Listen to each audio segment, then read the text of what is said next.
Hello, thank you for joining us.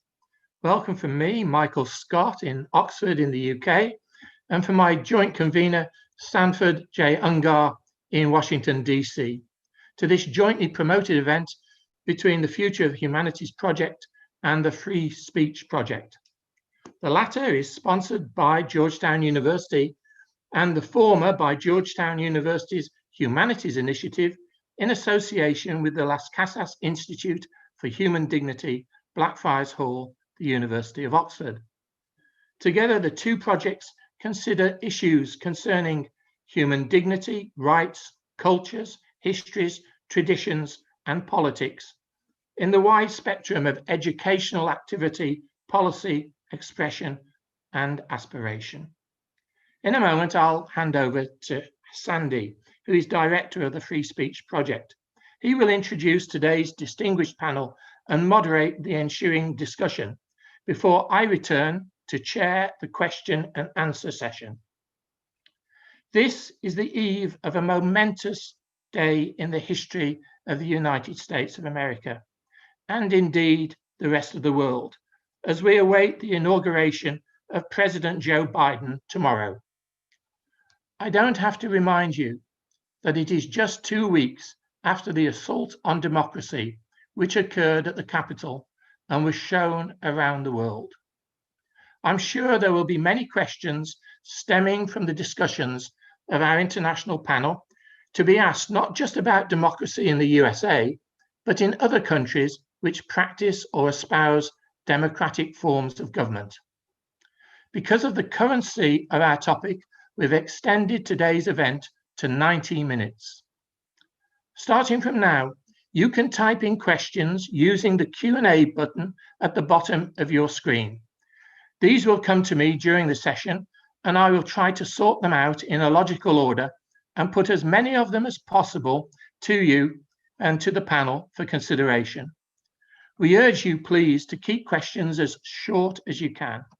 If time doesn't allow for your question to be answered today, an appropriate panel member will try to answer it by email. Thank you for joining us. You are one of over 470 from around the world who have registered for this event. For now, that's enough from me. Over to you, Sandy.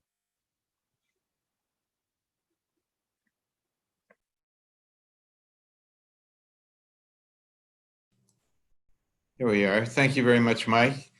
Appreciate working with you again. This is the third in our series of Georgetown Oxford International Conversations. And we find ourselves with a very, as you mentioned, a very timely subject today. Just briefly, I want to say that we have a very interesting group of people with us this morning, very distinguished indeed. John Kampfner is an award-winning author, broadcaster, contributor to many publications and broadcast organizations in the UK and around the world. And he recently published a book called Why the Germans Do It Better, which will be part of our conversation. Amanda Bennett is the distinguished Pulitzer Prize-winning editor, author, manager of many institutions in American journalism over recent decades. Most recently, the highly successful director of The Voice of America. America is the United States' largest international broadcast agency. Clarence Page is a longtime and well-regarded, again, Pulitzer Prize-winning columnist for the Chicago Tribune, who has a particular interest in democracy and how it plays out in the United States and elsewhere in the world. Clarence is a well-known figure around the United States for many, many television appearances and other endeavors. Fernando Gómez Herrero, who is originally from Spain, is a research fellow in the Department of Modern Languages and Cultures at Birkbeck College in London. He has taught at many institutions in the United States and the United Kingdom and has a particular interest in the evolution of democracy in Europe. We're going to start today. The Free Speech Project, I might just mention, is concerned with monitoring challenges to free speech in government, in politics, in higher education, and in civil society. primarily in the United States, but we also look at trends internationally as well. And we are very happy to be sponsoring this series with Blackfriars Hall at Oxford. It will hopefully eventually lead to a symposium after our monthly programs, and we talk about all of these matters together in Oxford, hopefully later this year. So John Kampfner, I want to turn to you first. I think some people find your conclusion surprising, especially people of a certain age who have a recollection of Germany in the 20th century and some of the disruptions that are associated with it. You find that today Germany is excelling at practicing democracy. Thank you very much indeed, Sandy. Thank you to you, Michael, for your introduction. Welcome to all of you participants and to fellow panelists. I like your choice of the word disruptions, Sandy, to describe Germany in the first 75 years of its unity. It was, as so many people will attest, that and a whole lot more. My father was a Jewish refugee from Bratislava who fled by the skin of his teeth. He had to go through Germany on his way from what was then Czechoslovakia into Belgium and to seek refuge in the UK, where he subsequently, a few years later, met my mother, an English Protestant, Church of England, Plymouth Brethren, in fact, on the military ward of the British Army in Singapore. So I am, as my former and not so illustrious Prime Minister, Theresa May, would call me, a citizen of anywhere. And I'm proud to be so. It's a momentous day today, as Michael said in his introduction, the last day of the ignominious 4 years of the most ignominious 4 years of American modern history.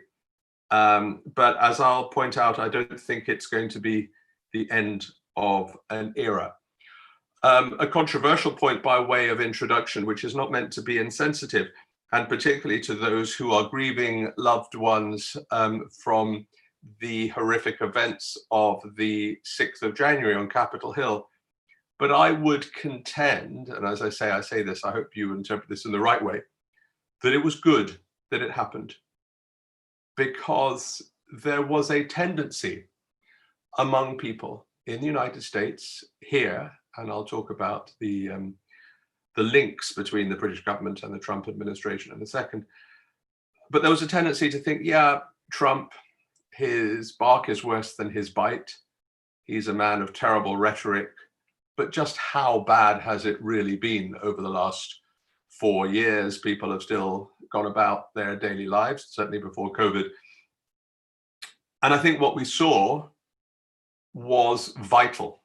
It was vital to see that democracy is hard-earned and can instantaneously be damaged or even destroyed.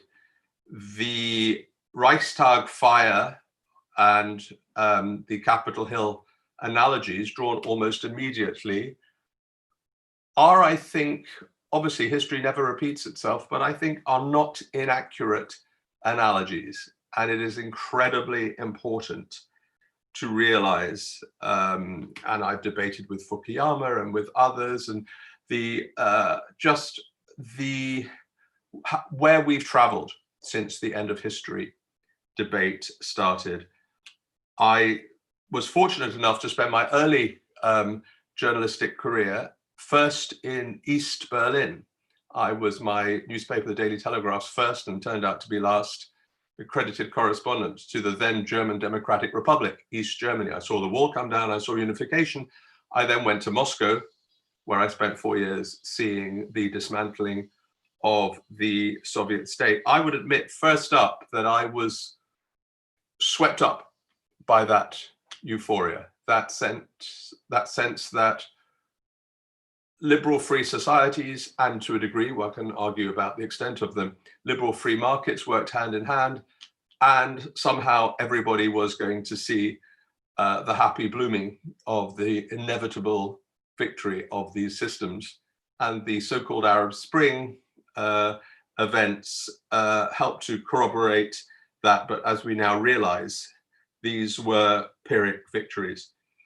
So why did I, and I'll keep my opening remarks brief, why did I come to decide on this book? I felt there was unfinished business with Germany. I had lived in Bonn, the then capital. I'd lived in East Berlin. I kept in touch with Germany and my German friends, but I really wanted, I suppose I was, like so many Brits, suffering from the trauma of Brexit and everything that that involved, which was not just a decision, flawed though it was, encouraged by Putin that it was, and other manifestations of that referendum. It wasn't just that. It was to then see, as my German friends said, they could have taken that, they could have understood that result, but the ensuing 4 years of chaos, and they were chaos, was something to behold. We had always regarded the UK, and others around the world had regarded the UK as, yeah, a bit hidebound, a bit traditional, a bit stuffy maybe, but we had a bedrock of democratic norms, of pragmatism and good sense. Now we realize that all such attributes are actually built on sand, and that you have to work a hell of a lot harder than we have done, or that we are doing now, with the rumbustious, buffoonerish prime minister that we have in Boris Johnson. Our pragmatism is absolutely now being questioned, stroke, disparaged around the world.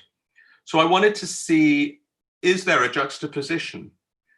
And actually this month, January 2021, is the 150th year since German unity, the original German unity, Bismarck's German unity. It's not an anniversary that Germans are celebrating. They're marking in academic circles, but they are not celebrating. The first 75 years of that, as I write in the introduction of my book, are a tale of abject horror. No country has done so much harm in so little time. The second 75 years of that period, I would argue, is the exact reverse.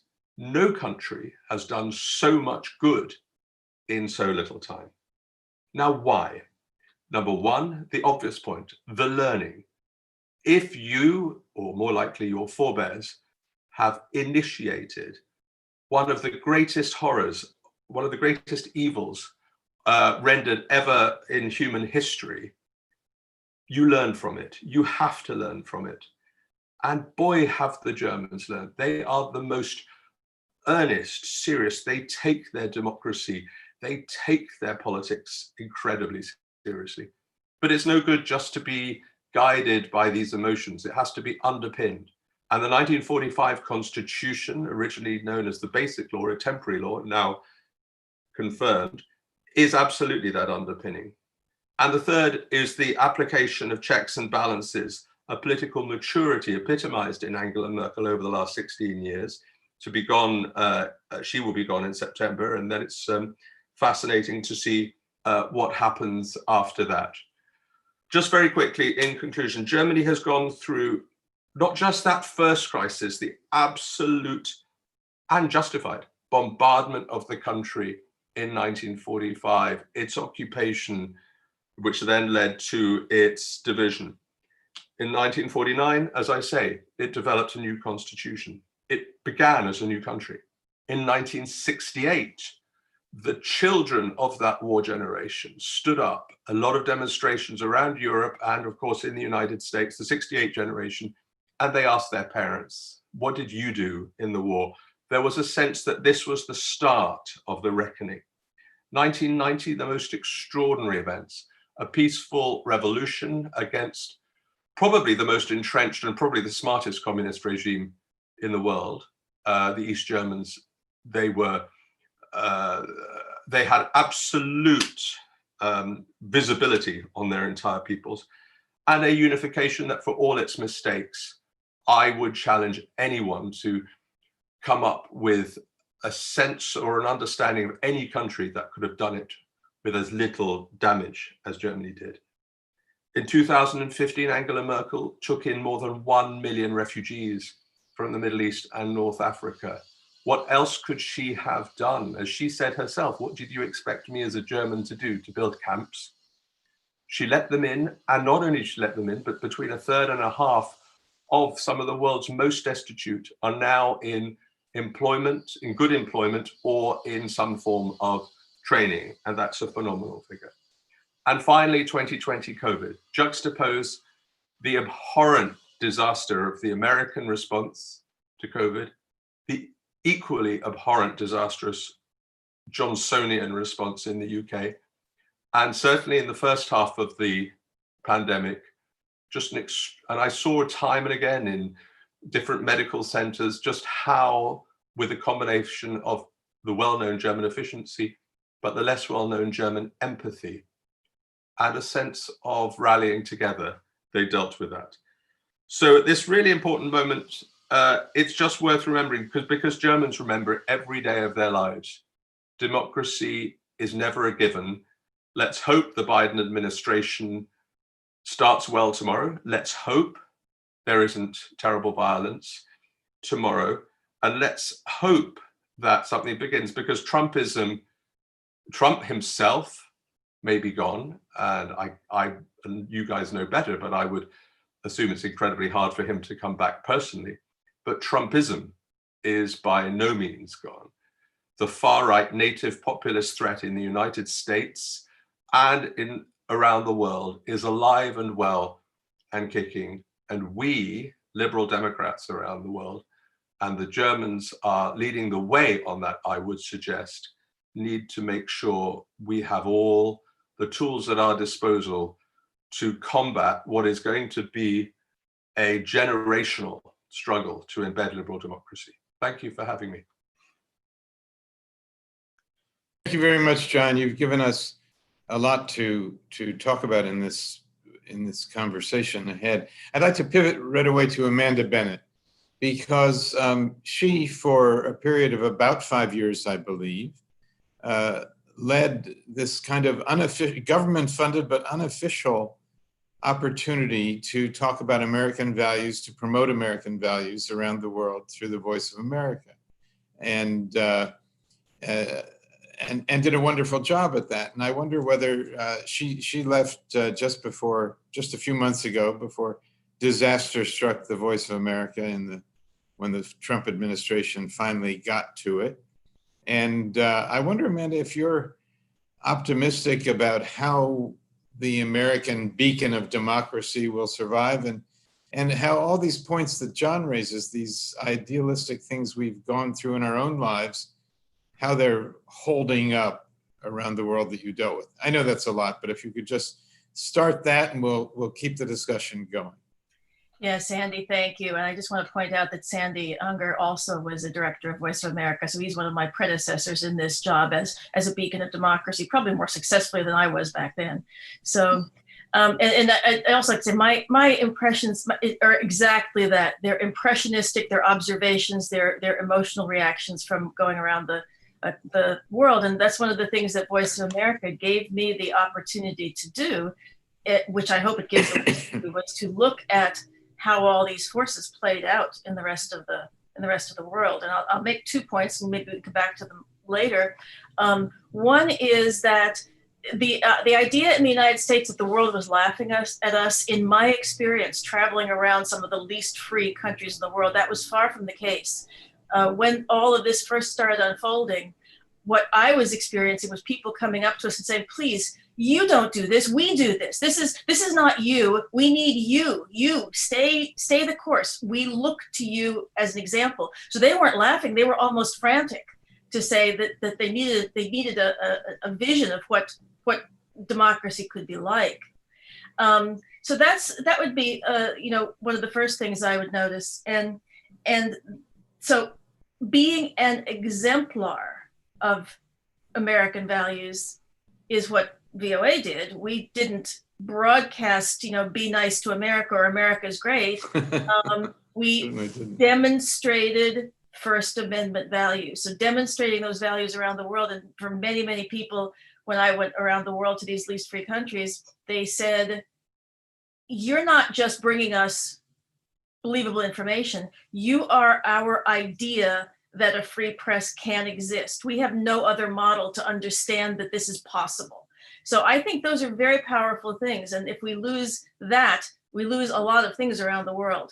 So the last thing is just going around these countries is watching how the dissolution of maybe not necessarily democracy, but a civilized accommodation among people, the process that you see around the world is distressingly, chillingly similar to what we're seeing here in its early stages. So if you say, as I've heard many, many people say, it can't get any worse, trust me, it can.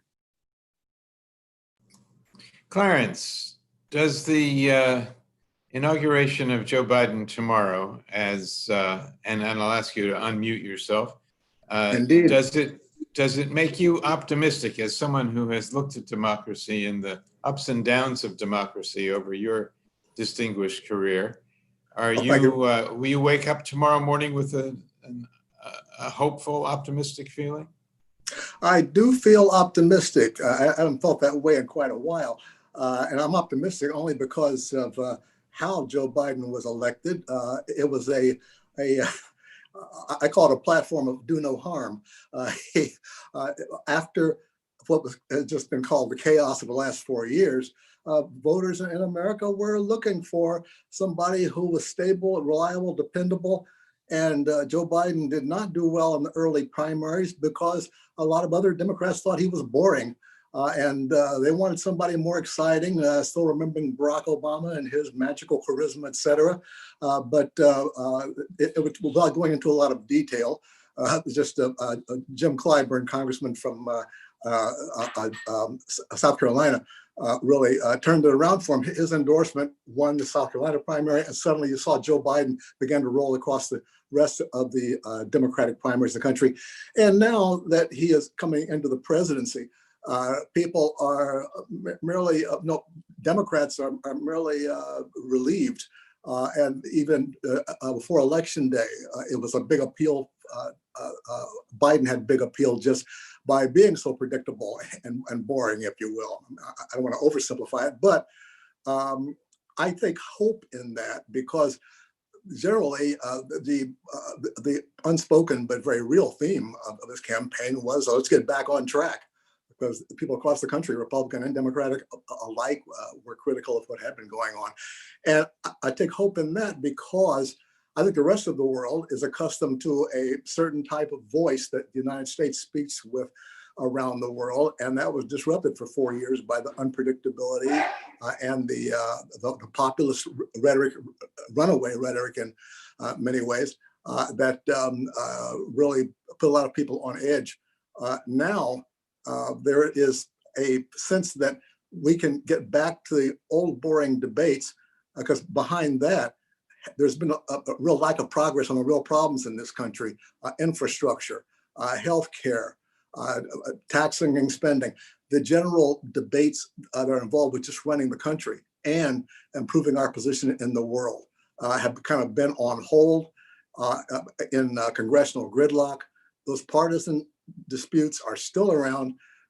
And I'm optimistic that Joe Biden, having been in Washington politics for 40 years, and he and the leading Republican now, Mitch McConnell, in the Senate, that they understand each other well enough that they can work together. We have not had that since at least the beginning of the Obama administration. There was so much resistance to Obama by Republicans, and there's a sense that we have we can have more of a role in the world. Donald Trump was an isolationist, basically, and had very fraught relations with NATO and other allies that weren't dictatorships, and that was unsettling as well. Our relations with China, very important, and North Korea, et cetera, et cetera. So yeah, thank you for that great pundit question, Sandy. Am I optimistic? Some people say I'm a cockeyed optimist, or I'm being naive, but I feel like I'm too old to be naive. I'm just cranky. Thank you very much, Clarence. Fernando, from a broader European perspective, what do you think is going to be the American impact in this? And it's not just the American impact. How will democracy get its head back above the water in an international sense? You need to. We're not hearing Fernando.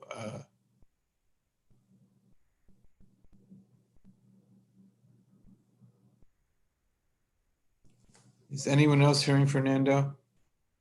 No. Fernando, well, we're not hearing you at all. No, we'll have to ask Yvonne behind the scene. Now we can. Okay.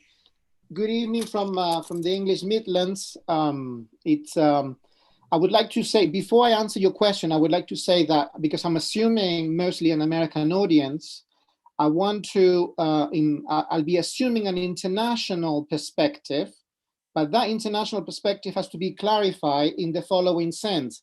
It's not an outside from the US perspective, it's placing the United States inside a wider perspective. And I'm speaking also as a dual citizen who has American and Spanish, who has lived in the US for 20 years. So therefore, I'm not an outsider. I'm someone who's going to try to put the United States inside a larger perspective. How is democracy doing? It's not doing very well. Or in the American vernacular, it's not doing good. And in relation to the two fundamental concepts, democracy has to be put with capitalism. Now, initial suggestion for the panelists and for the audience, we do not know what democracy stands for, and we need to also increase our vocabulary. Aristocracy, democracy, kleptocracy, plutocracy, oligarchy, mobocracy, liberal Western style democracy, crazy democracy. So we have a rich typology. It's not obvious what nation is doing things very well. And I would like to initially to suggest that no single nation has the magic formula for the current problems that are global. We did not need the 6th of January event, which by the way, in Catholic countries is King's Day, is when the children get presents. We did not need that day, as horrendous as it was, to know about the pathologies of American democracy. I think we need to all, as difficult as the moment is, right now the United States is almost like the epicenter of global convulsions, and we should not hasten, we should not run to make big proclamations about end of things or beginning of things, or it's a truly dramatic moment, but this crisis has been already at least since the Iraq War. So wider perspective, richer perspective, more complicated perspective, and responding directly to your question, I suppose there's an easy, I'm going to do self-criticism of a European perspective. There's an easy, I've said this many times, there's a very easy, complacent European perspective that looks at the horrors of the American show and they say, we're not like that, we're not that bad. I think that is not accurate, that is not the case. I think democracy as self-government is right now being questioned in all nations. Europe and the United States, or what I like calling the Anglophone, doesn't have the monopoly. So I think it's also high time to open up and look at truly global domains And we need to see how that notion of democracy can be rethought, reinvented with greater number of participants, side by side the notion of capitalism, which also is a complicated notion that must be thrown into the equation. So as I'm saying, it's not obvious anymore what the typical language of liberal democracy stands for, because are we talking about electoral politics? Are we talking about, if you want to play politics in American society, the first thing you have to do, you have to have a lot of money. In fact, or you've got to be a multimillionaire to play the political game and even to stay in the game. So clearly that is already throwing a whole bunch of issues into the equation. Final point in this first round, I would like to say the following. The Spanish philosopher Ortega y Gasset, already in 1914, spoke of the revolt of the masses. We are now, almost 100 years later, in yet another moment in which the masses, we have seen the plebeian masses the 6th of January in Washington, and perhaps some people are more worried because they were uncouth, they were really rough, they were really obnoxious, they were really misbehaved. So but there's also another revolt of the masses by those who have money and resources and in positions of power and privilege aided Trump to do what he did in the last 4 years. I think it's absolutely unbelievable that anyone could be surprised so late in the game. So I stop there. Thank you, Fernando.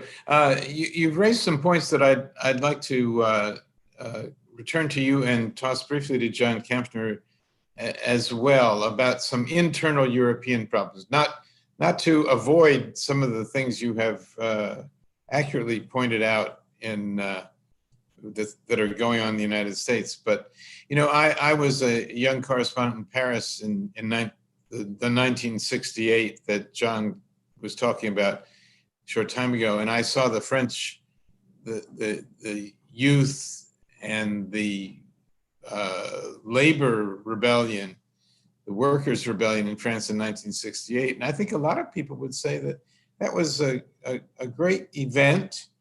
It was very dramatic. It was certainly dramatic in my life, but that many of the problems that the young people and the working people of France were rebelling against are the same today as they were 50 plus years ago in 1968. So there are issues of self-determination, I might say, in Catalonia, for one, in Scotland, perhaps Wales. I've been watching The Crown and been reminded of some of those problems recently. So we're, again, not to divert, but to have this broad canvas looking at democracy. What's going to happen with those issues in the period ahead? John and Fernando, briefly. So, I mean, first of all, thanks everybody for those introductory remarks. And there's a huge amount, there's so much to follow up on and to respond to, but of course it's just got to be brief. To your point, Sandy, on self-determination, yeah, I mean, Scotland's having, unless they're postponed through COVID, and it's sort of will be decided very shortly, important elections in May. It looks like the Scottish nationalists are going to have an absolute landslide victory, which is going to heap pressure on the UK government for a second referendum on independence. They're going to resist it, and they're able constitutionally to resist it. But something is going to have to give at some point. And there are so many other Catalonia, tragically, and others happening at the world. The key point which Fernando pointed to is representation. And you're right, Sandy. I mean, since time immemorial, people have felt unrepresented and have felt voiceless. The whole question of access to politics, access to power, the particular American model replicated elsewhere, but sort of made in America of you need money to either your own or somebody else's to take high office in America. And of course that becomes self-selecting. I agree with Fernando on the European score sheet. There's no gloating allowed because we are not doing well. at least you in the States have the ability just to get rid of your president after 4 years. We are now lumbered with 25, 30 years of Brexit, which will be pretty much impossible to unravel on the basis of, well, I won't revisit it, but a whole series of incompetences, fraudulent claims, financial misdemeanors, and others that, an entire generation of young people are going to be robbed of their access to the European continent. And that's really, really important.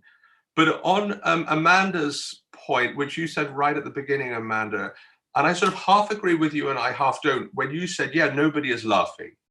Of course, nobody is laughing. Nobody is saying, yeah, it's great what's happened in the US, let's stick it to the Americans. Well, I mean, if people do that, that's the kind of classic sort of left liberal anti-Americanism, which is just sort of beyond its sell-by. But at the same time, the real problem, which I see in Germany all the time, and you see it replicated in wealthy countries and in less wealthy countries, is have people given up on America? They are, the buzzword in Europe now is strategic autonomy, which is we have to insulate ourselves. Biden, Kamala Harris, 4 years, hopefully 8 years, but who knows what's down the line in America? Who knows what America's commitment to Europe and the rest of the world is going to be? Look at the rise of China. And there's that sense of to what degree can America be anymore, sad though it is to say, and I'm really sad to say it, the beacon of democracy, because you have this horrific propensity now in official Russia and in official China and in countries all over the world to strike moral equivalence. And it may be a false moral equivalence, but people are doing it again and again. If you don't like the results of an election, just do away with the election or just stay in power for as long as you like. If you don't like the parliament, just get rid of it with violence. If you want to create your own truth, just create your own truth. These are phenomena that are now, they're global. Everyone is doing them and everyone is suffering from them. But the world for good and traditionally has been looking to America. And the fact that America is now the epicenter of all of those negative phenomena, just the fact that Biden's going to swear the oath of allegiance tomorrow is not going to do that. And there's got to be a massive body of work in America to revive that notion of democracy, not just for American citizens, but for global citizens. I agree. Amanda. I'm I'm sorry. Go ahead, Fernando. I agree with John with most things he said, and if I may, I would like to nuance a few things. First off, I think it's important to say the following: the North is not the North anymore. It's not the point. It's not the northern point of the compass. I think the world, but again, this is not recent. This is not. The world does not begin with Trump. The world has been looking at the United States, its tremendous influence, and it has had for a long time misgivings. And I think it's important to open up the aperture. About the self-determination, because I know that Sandy cares about this. No single nation I know will break up willingly or smilingly. So the situation in Catalonia is not quite the same as Scotland. Scotland has been slapped twice. And we can simplify with the rubric that Brexit is really England's doing or misdoing. So the situation from a Scottish perspective is much more difficult than it is for Catalonia. The UK doesn't have a written constitution, but the Spanish constitution does have a protocol for the breaking up of the nation. If that protocol is followed, then that is the way to do it. All different political parties. Scotland is clearly dominated by the SNP, and clearly against Boris Johnson. It's relatively easy to see that mounting antagonism in the following months, if not years. right now in the Catalonian political spectrum, all the different political configurations, you have left sectors collaborating with the government. And by the way, if I mention the word, you have a socialist government in Spain, and if you mention the word socialist in the Anglo world, people are going to see probably people with funny hair, funny hats and horns and things like that. But that's the game of that's the name of the game.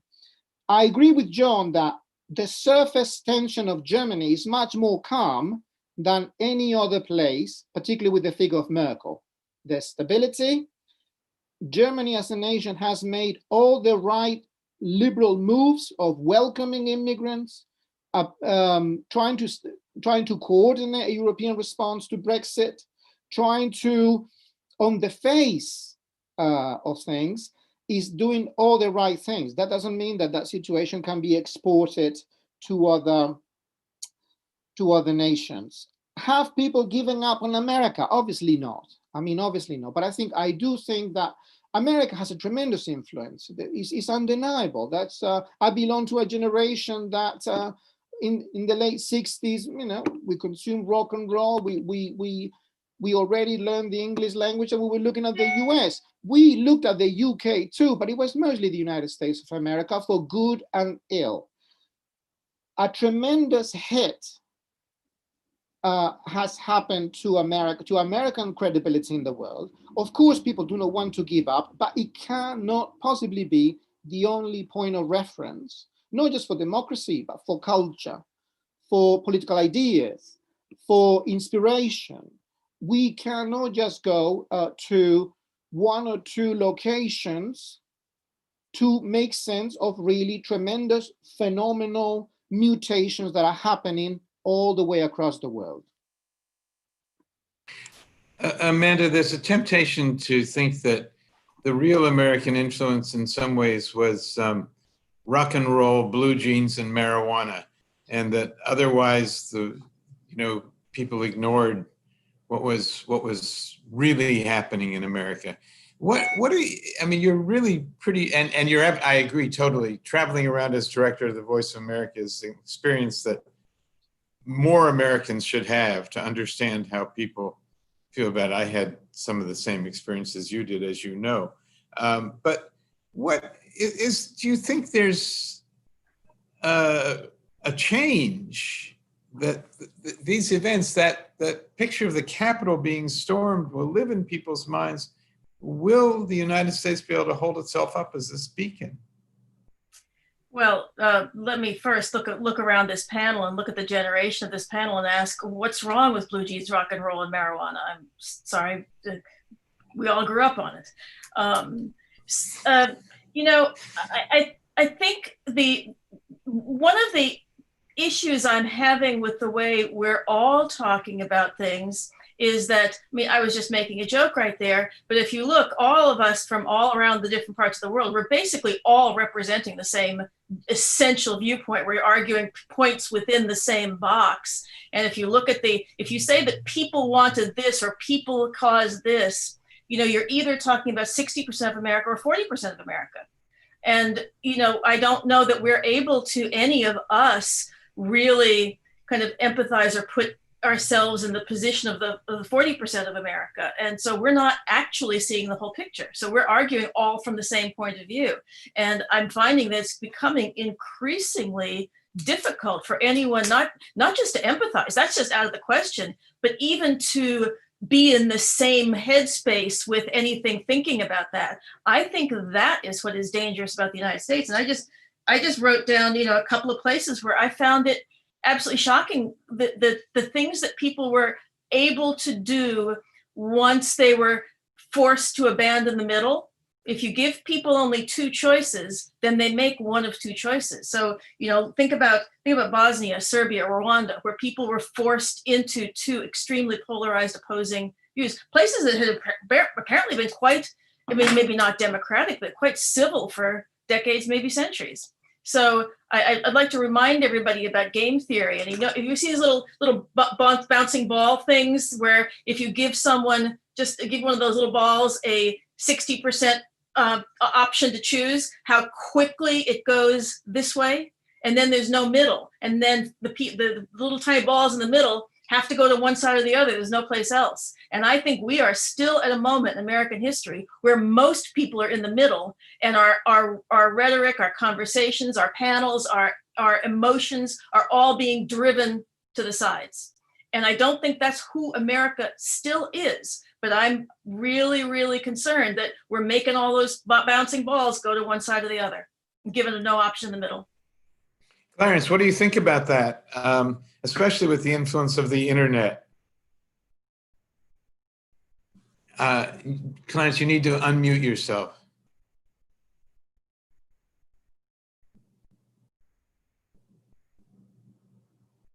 This is the crisis of Western society, muting and unmuting. And also our generation, I hate to admit it, but Right. my son's not here to help me operate this internet thing. But no, Amanda makes very good points there. I feel like our current American political dilemma is dealing with that division, that big right-left division.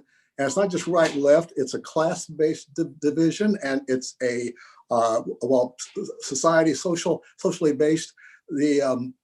I feel like I've got a special knowledge of this because I come from the town where Hillbilly Elegy was written, or where the author grew up. That's a big bestseller here in the U.S. And during the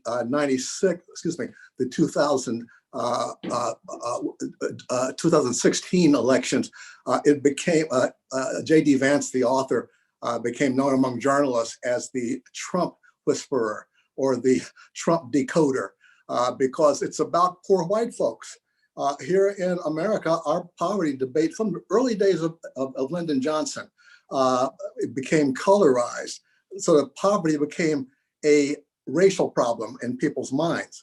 And a lot of working class and poor white folks at a time when we were deindustrializing the Rust Belt, where I grew up, they felt overlooked, and they were. And that's, you hear this now constantly because it's become part of the political firmament. All those factories in Ohio that closed. Now, Ohio has always been a pivotal state of the heartland of America, as we call it. And now Donald Trump benefited from that because it wasn't what he said about those problems of deindustrialization and being on the losing end of globalism, but it was that he talked about it at all. The Democrats and Republicans both were too close to each other in their approach to this new world, and were very self-satisfied that in this post-World War II America and globe, we have leadership, we are benefiting, we get cheap clothes because they were made by people who had gotten jobs that had moved overseas.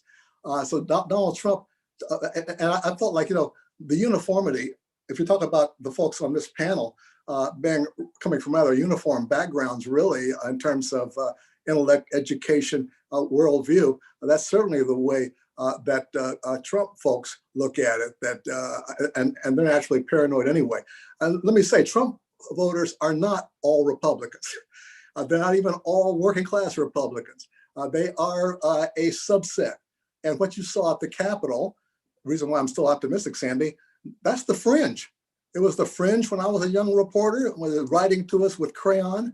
They're the fringe now, as they use the internet to have a much bigger voice. Saw a study the other day that says since Donald Trump was blocked from Twitter, and now just about every other major social network, that the amount of disinformation on the web has gone down by a tremendous number. I can't remember the exact number now, Sandy. I hope you saw this study.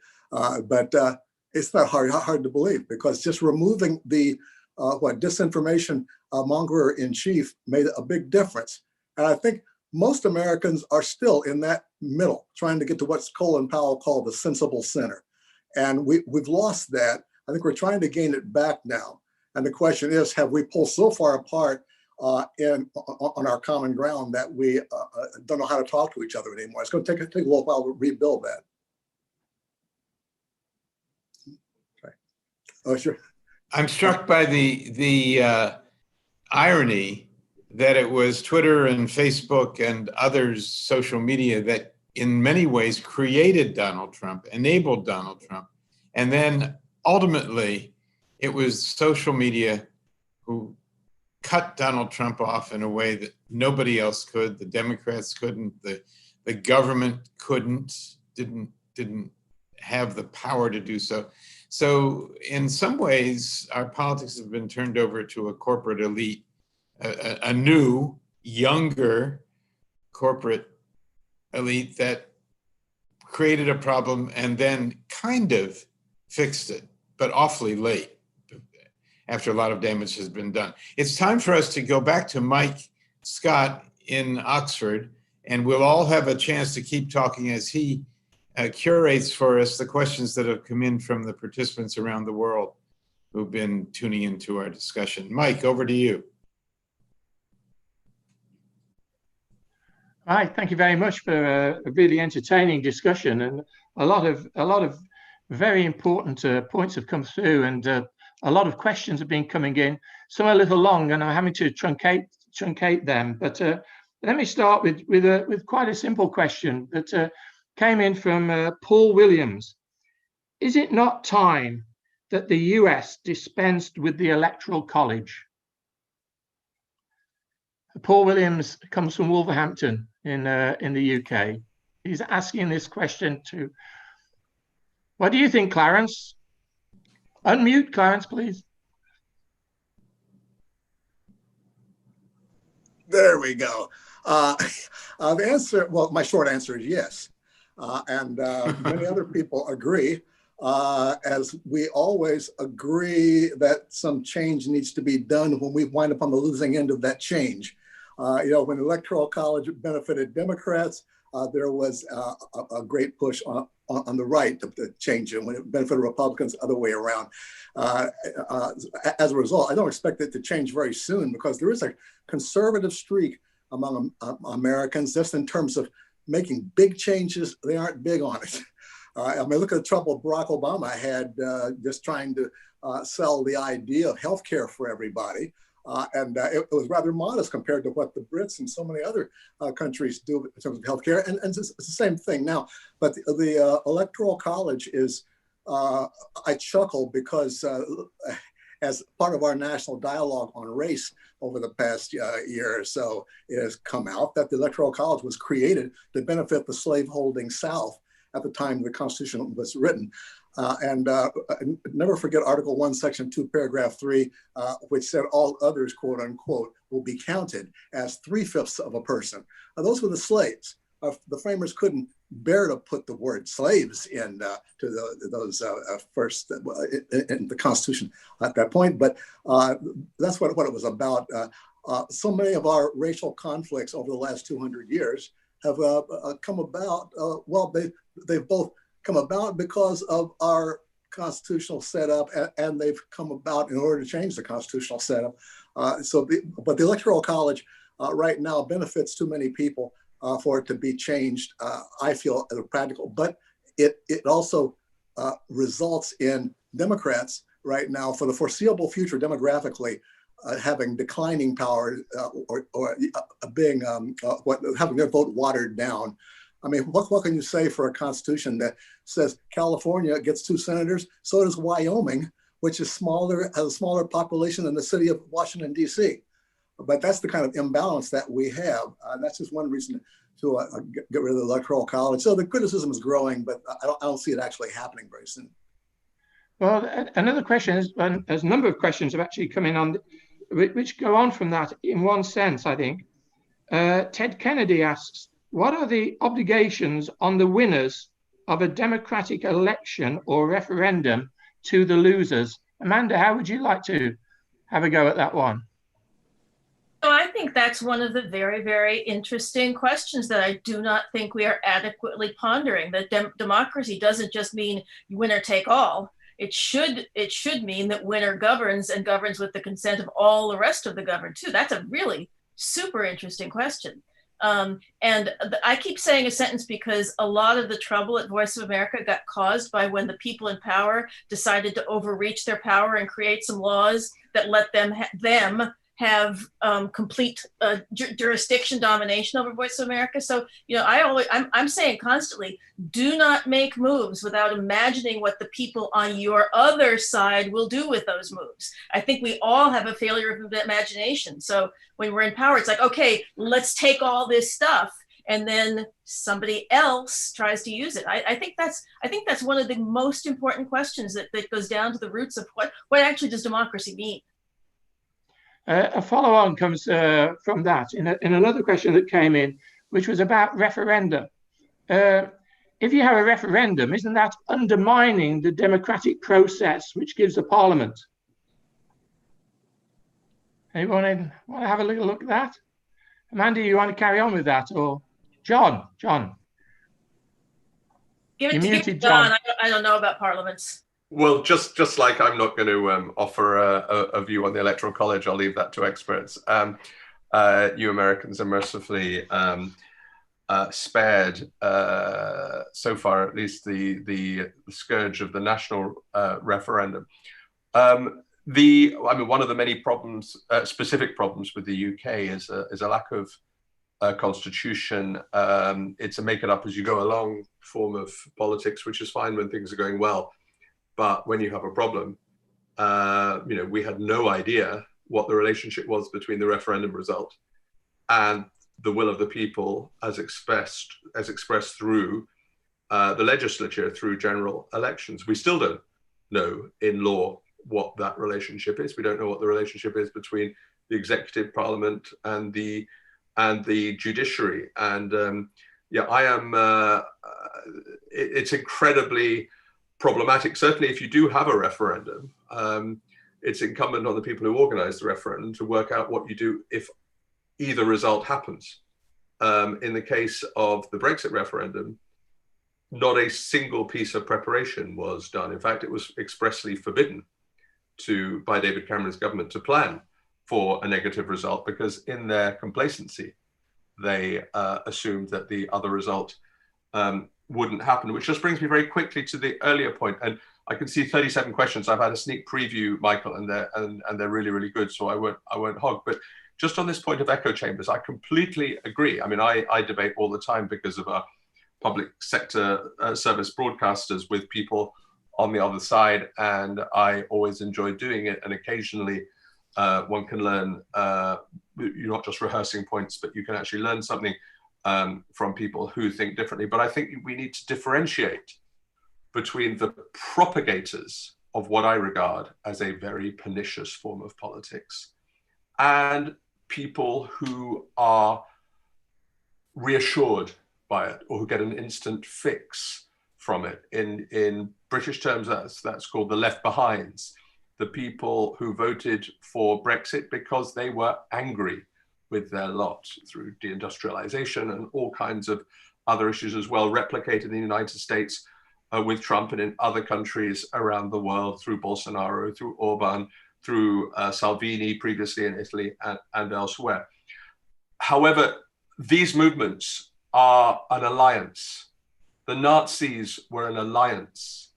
All these groups are an alliance between effectively three groups: the angry and left behinds, the aggrieved, who are looking for simple stroke simplistic responses, the wealthy backers and ideologues surrounding it, and the opportunists who just thought they could either make a buck or they could get on in life. And I see absolutely no obligation. I see a huge obligation better to understand the former group and to debate with the former group, the left behinds, and to help act on their behalf, to Fernando's point about the economic problems of the last many years. But I absolutely believe fundamentally that we should we should debate vigorously, but the idea that there is any moral equivalence with the so-called wealthy intellectuals who back,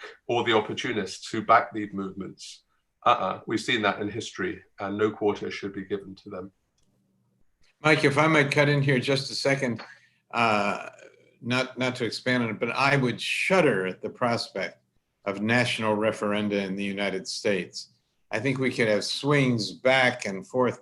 It's bad enough in some states to do it. In California, there's an absolute, which is larger than many countries in the world. There are totally contradictory results in some of these referenda in California, and the government of California is left trying to sort all this out, and none has done a very good job of it. I think one of the major points is that the government or parliament or Senate is elected by the people to make decisions. It's their responsibility to make decisions, not to throw them back to the people. I think that's one of the issues that's behind that question. Can I go to Antonio Reyes? He says, is 60 versus 40% voting showing American division or a healthy democratic necessary process? Is this an implosion of a sort, but also rather a correction? Clarence, what do you think about that? Who's on which side of that? Are you talking about the overall population or the support for the new president? Because a 60-40 would not be what the overall population produces on election day. We tend to be much closer. Our presidents tend to be decided by 2 or 3%. Well, I can't answer that, Clarence, because this is a written question. So we'll just have to imagine what he means on that. Yeah, Antonio might send it. Yeah. I suppose maybe what the concern is that does it have to be that decisive, or even when it is that big of a gap between the two, does that mean no one should question it? We certainly see a lot of questioning right now on the part of Trump supporters who don't like the fact that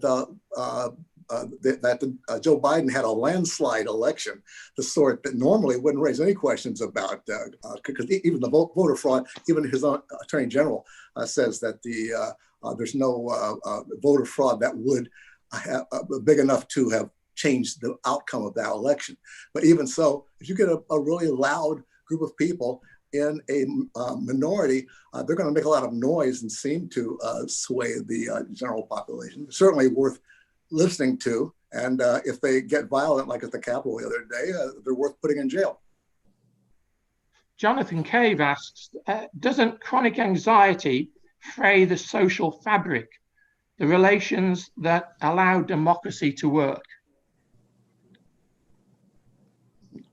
So if you've got a government that's causing chronic anxiety within the population, isn't that actually fraying the social fabric and undermining democracy? Fernando, how about you having a go at that? I don't know what to say to that, but if I may, I had a couple of points that I can't resist, and I'm going to throw a few fastballs to try to okay, but I don't want to lose that question because it's a difficult question. If somebody else wants to have a go at that, how about you, Amanda? Doesn't chronic anxiety fray the social fabric, the relations that allow democracy to work? You know, once again, and John, I think I would take exception. I know the phrase moral equivalency has come into great currency right now, but I think that enables us to keep on throwing people into one bucket or another, when in fact there's an awful lot of people who look to one side or the other, not wanting 100% of what they give, but because it's the only thing they find. And so the chronic anxiety, once again, from whose point of view are you talking about chronic anxiety? I mean, you all of us, I look on the panel, are living within a world where chronic anxiety means one thing. There's a whole other part of the country for whom chronic anxiety means something quite different. Chronic anxiety means the loss of jobs, or the loss of their future, or the loss of their kids' education. So what do we mean when we say chronic anxiety? Again, I see everything that's being discussed right now within kind of liberal and intellectual circles, of which I'm definitely a part, as coming from standing on one particular spot. And it's very hard for us to open our apertures to see beyond that spot. That's the thing I find the most troubling. I'll come back to you in a moment, Fernando. Can I just go to John? Because there's a follow-up to that kind of area from Samuel Erard. Isn't the reason for German stability the fact that democracy is producing very good economic results for the country? It's necessary, but it's insufficient. You can find examples where a significant group of people are wealthy but that doesn't necessarily guarantee democracy. There was something quite alluring, and I was right in the middle of it. I remember being in the foreign policy, the foreign ministry press center of the Soviet Union, which was the main hall where they had press conferences, as the Telegraph's correspondent, and Margaret Thatcher rocks up into town. And I have never seen a collective of men, and they were predominantly men, middle-aged men, Russian men, sort of lose all critical faculty in their absolute adoration of her. We were talking the early 90s. And literally, I mean, there were people sort of weeping, sort of getting terribly overexcited and trying to ask questions. And the questions were not remotely testing. You know, what is the secret of your success? How can you, bring your brilliance to our country, and all this kind of thing. And there was a sense of the indivisibility of that one particular model, and that sense of a particular interpretation of democracy and a particular interpretation of liberal free markets working in tandem. We have seen many examples where that doesn't come together, and there are many examples of corporatist success. One can go back to the 1930s and beyond. One can go back to Franco's Spain. One could look at Latin America, where that connection is absolutely not there. And Amanda, just without having a sort of ping pong on, but enjoyable though it is, my referencing of moral equivalence is in sadness, but I hear it all the time. One hears it in present day Russia, and I'm incredibly sad at what's happened to so many of my Russian friends from the early mid-90s who were great fighters for democracy, who now just want to make money and to just turn a blind eye about what's happening with Putin, the imprisonment of Navalny. Hey, doesn't matter. Let's go to Courchevel and go skiing. That is a sense of that post-war US-led, and it was great whilst it lasted, settlement. Now that is being challenged, whether we like it or we don't, and Trump has turbocharged that unraveling of the American post-war paradigm, and we collectively have got to fix it. But we've got to accept the fact that people are not, in my view, looking to America in the way that they used to. Question came in earlier from Dominic Gordon. I'll come back, people, on this kind of area. It says, it is clear that foreign misinformation is part of the reason that democracy has stumbled of late. Should democracies integrate deeper in order to protect us and our sovereignty?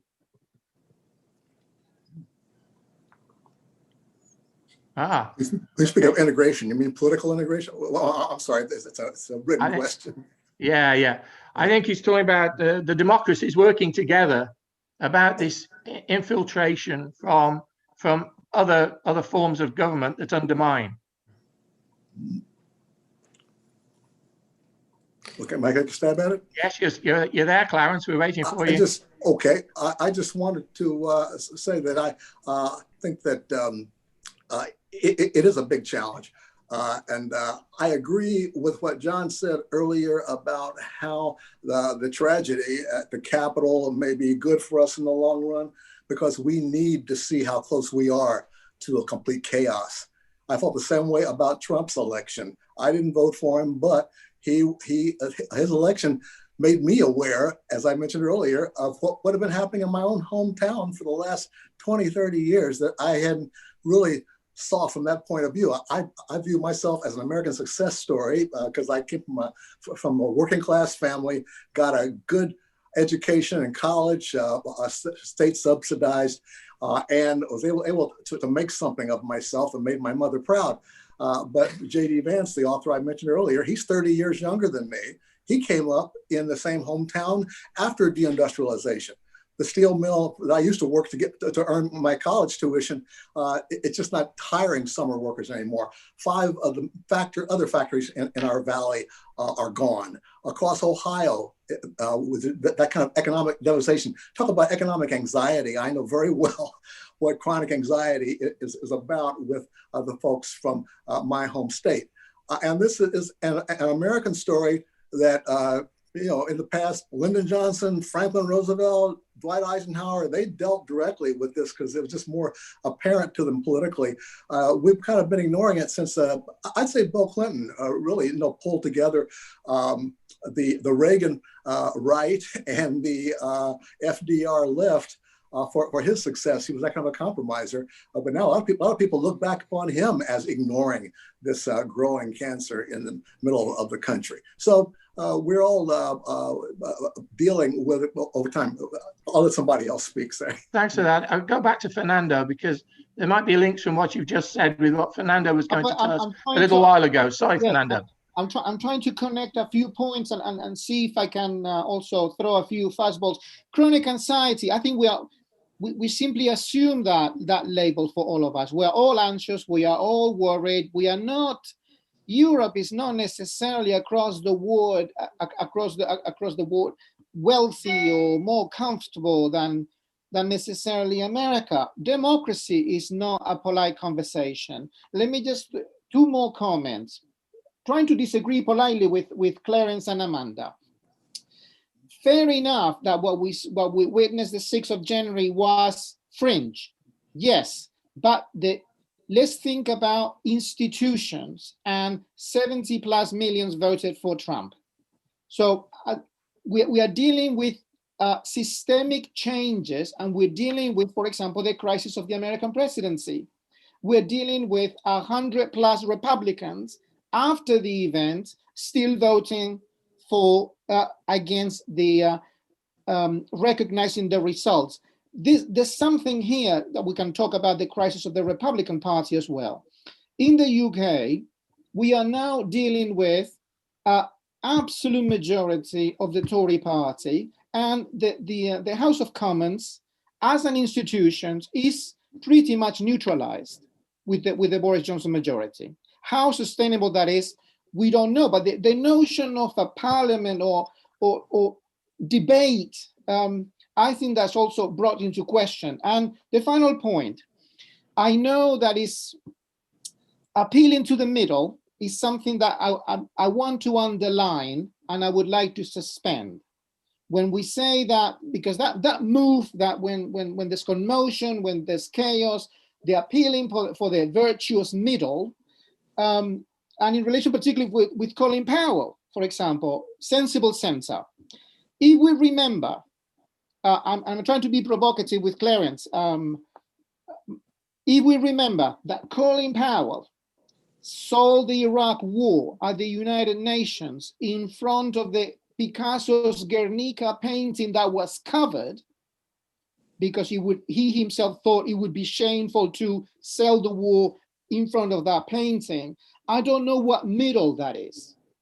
Of course, Colin Powell now, compared with the Trumpian moment, is anti-Trumpian, moderate, reasonable individual. But in his trajectory, we need to be very careful with assertions of middle.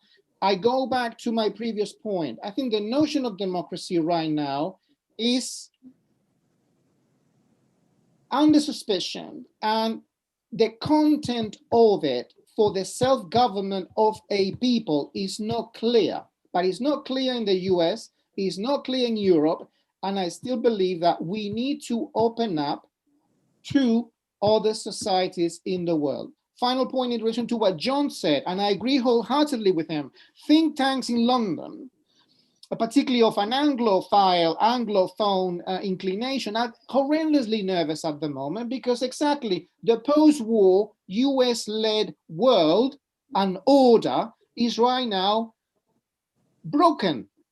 Now, is it going to be fixed?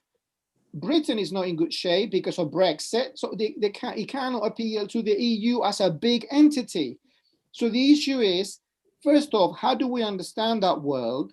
What is the next phase? What is the next, let's say, 5, 10, 20 years?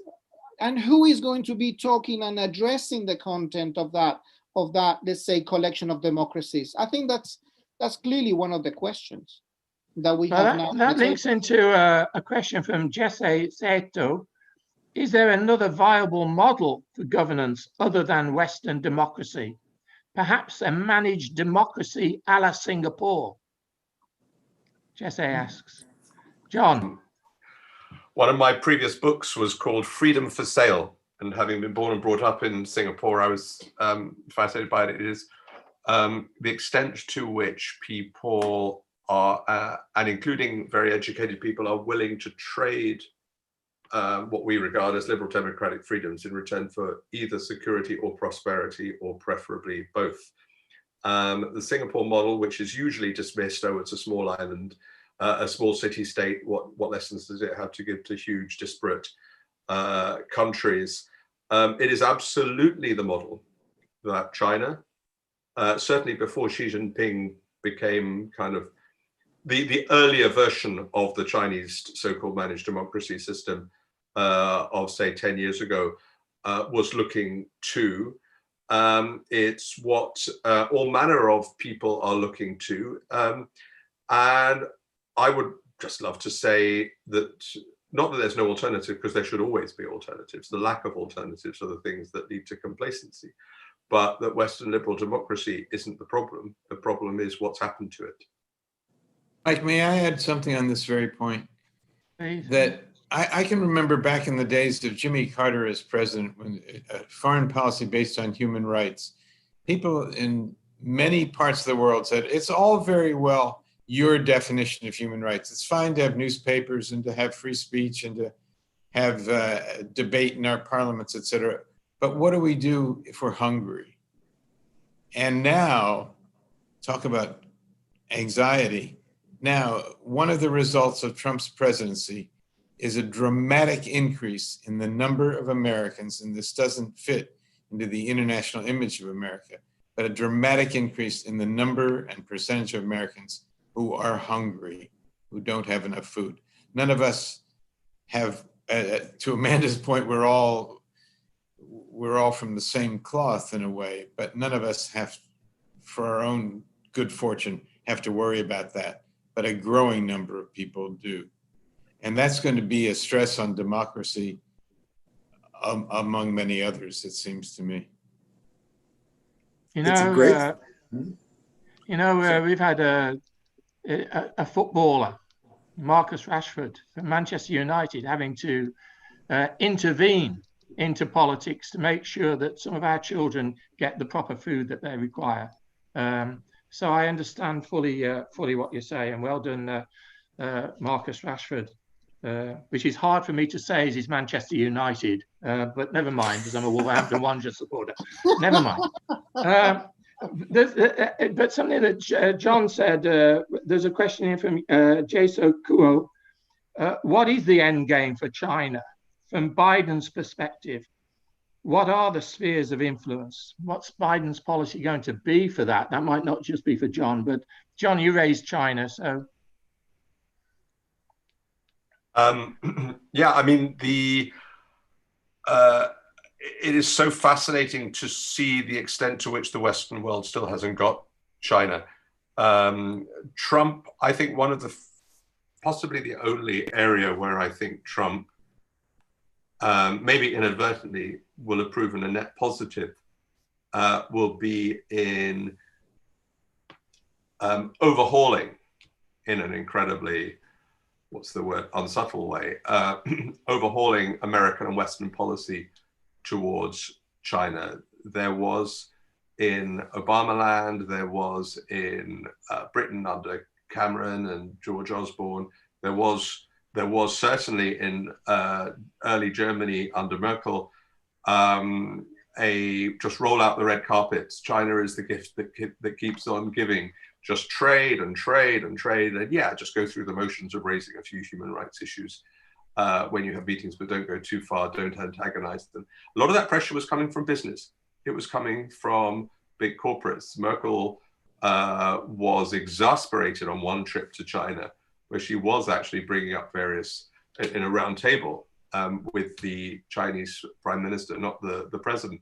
She was bringing up some various human rights points. And it was the German business leaders, the auto industry and others, who were were expressing discomfort because they could see their